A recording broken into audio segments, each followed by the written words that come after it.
الحمد للہ وکفى وسلام علی عباده الذین اصطفى وصلی وسلم علی حبیبنا المجتبى وعلى آلہ وصحبہ نجوم الہدى وقادۃ التقى اما بعد فاعوذ باللہ من الشیطان الرجیم بسم اللہ الرحمن الرحیم یوم ینفع الصادقین صدقهم لهم جنات تجری من تحتها الانہار خالدین فیہا ابدا رضی اللہ عنہم ورضوا عنہ ذلك الفوز العظیم.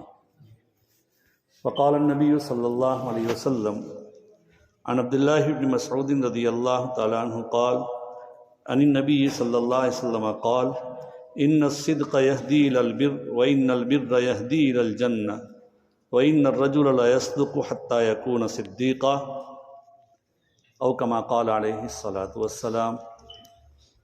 بزرگان محترم، عزیز و دوست، میں نے آپ کے سامنے قرآن پاک کی ایک آیت کریمہ اور ایک حدیث پاک تلاوت کی ہے جس میں یہ بتلایا گیا ہے کہ سچ کا، صدق کا کتنا فائدہ ہے.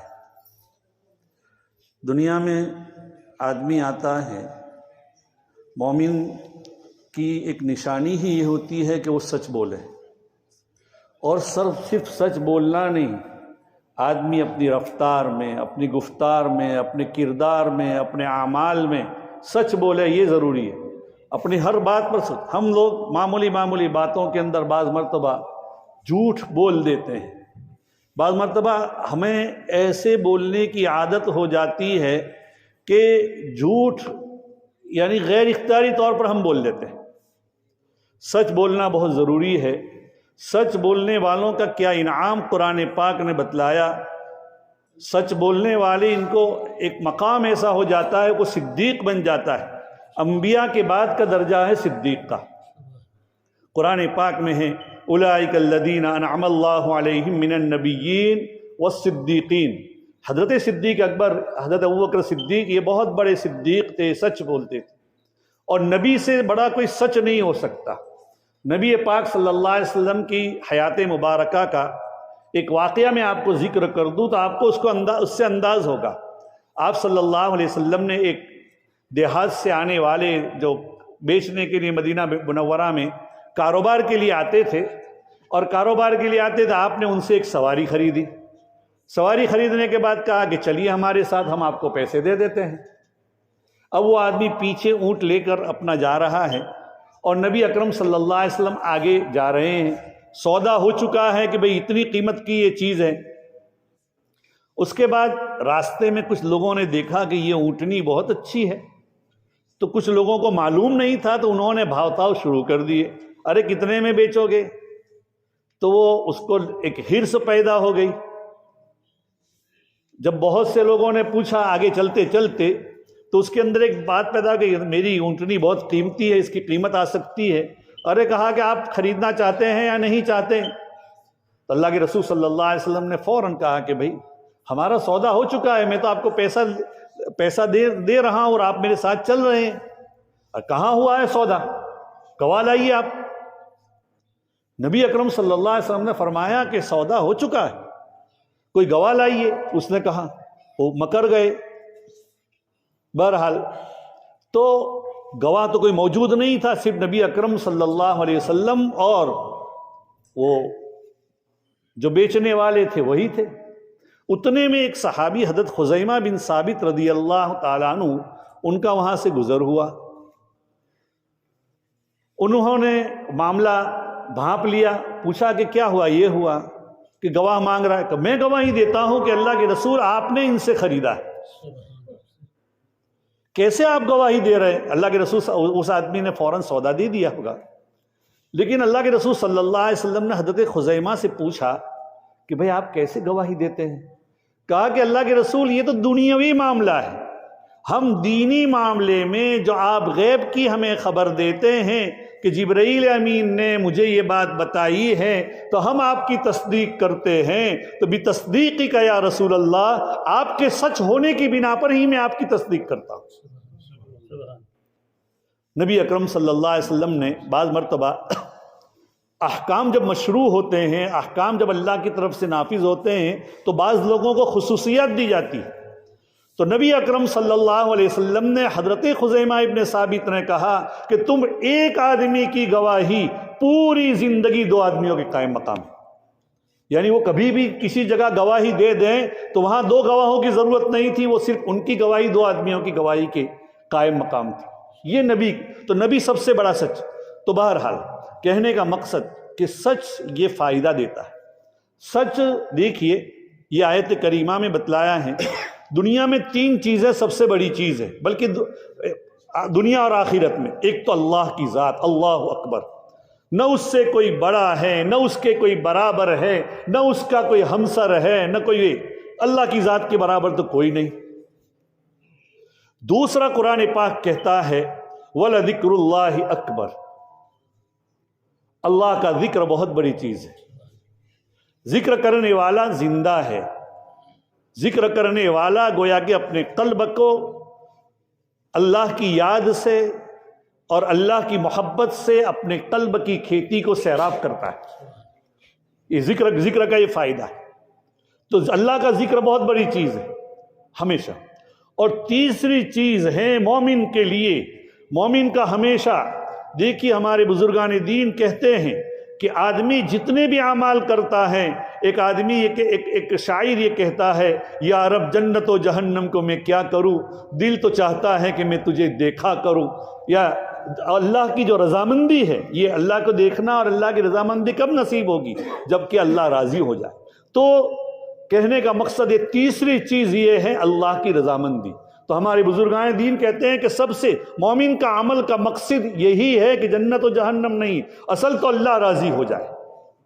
اسی لیے کل قیامت کے دن جب مومنین جنت میں چلے جائیں گے اور جنت میں چلے جانے کے بعد ان کے اندر یہ بات پیدا ہو جائے گی، ایک احساس پیدا ہو جائے گا کہ دنیا میں جیسے کہ ہفتے میں ایک دن جمعہ کے دن مسجد میں جمعہ کی نماز کے لیے جمع ہوتے ہیں، ایسے ہفتے میں ایک دن اللہ تعالیٰ کی ان کو دیدار نصیب ہوگا.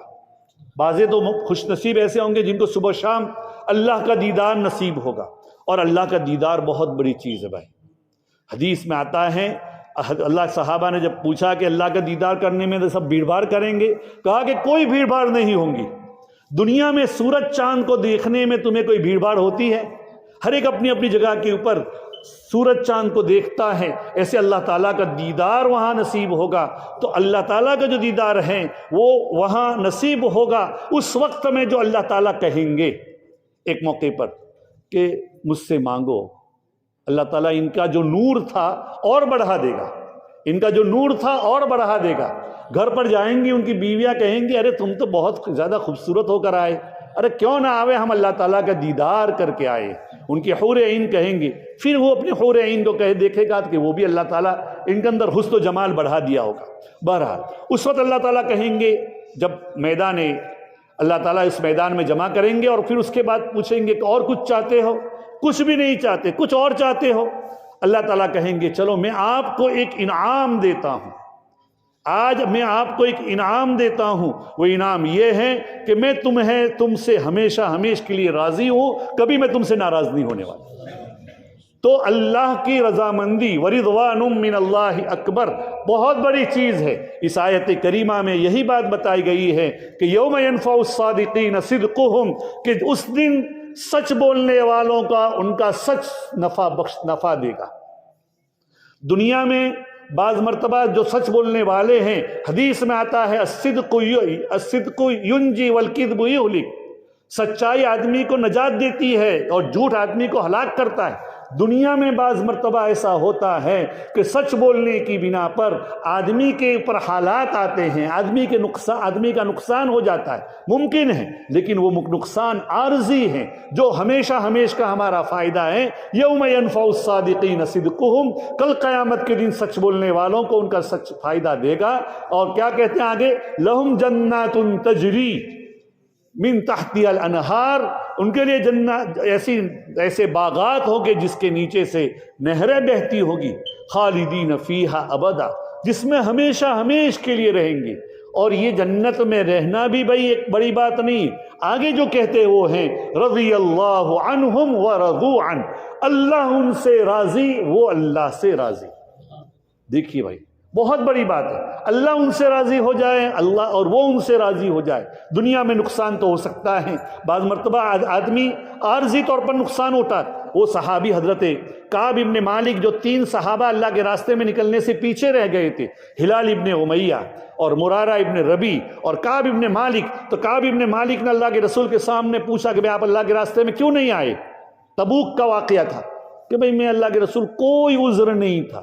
انہوں نے اللہ کے رسول کے سامنے صاف کہا کہ اے اللہ کے رسول، اگر میں دنیا داروں میں یا کسی کے سامنے اگر بولتا اور اگر اپنا عذر پیش کرتا تو اللہ تعالیٰ نے مجھے ایسی قوت گویائی، بولنے کی طاقت، اپنی بات پیش کرنے کا انداز اللہ نے مجھے ایسا دیا ہے کہ میں اس کے ناراضگی سے نکل سکتا اور اس کو سچ بات منا کر چل دیتا، یعنی سچ نہ ہونے کے باوجود.